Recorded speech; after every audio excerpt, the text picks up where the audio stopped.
माचिया बैसल रानी कौशल्या की मेघ से अरज करू रे।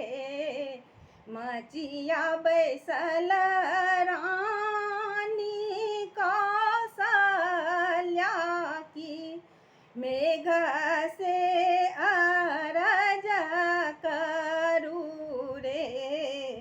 मेघ बारे जूनी बरस कदली के बाना की रामचंद्र भीजत रे।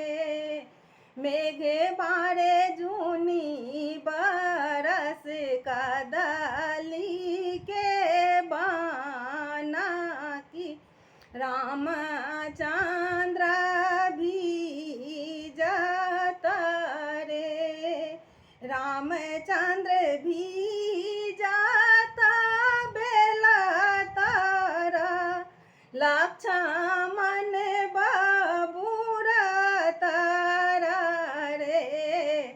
मेघ बारे सीता सुंदरी भीजत अशोक तर की तीनों जीव भीजत रे।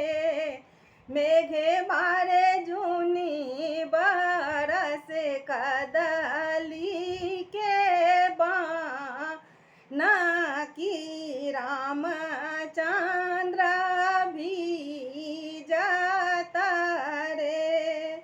राम के भीजत धनुषा की लक्ष्मण मुकुटिया रे।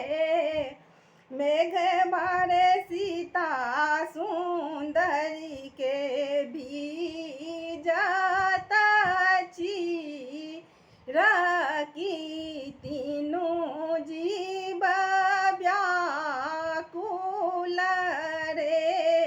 मेघ बारे जूनी बरस कदली के बाना की रामचंद्र भीजत रे।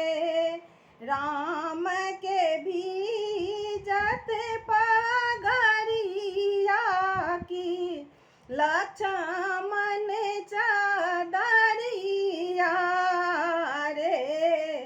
मेघ बारे सीता सुंदरी के भीजत चुनरिया की तीनों जीव व्याकुल रे। मेघ बारे जूनी बरस कदली के बाना की राम मोरा भीजत रे। मचिया बैसल रानी कौशल्या की मेघ से अरज करू रे। मेघ बारे जूनी बरस कदली के बाना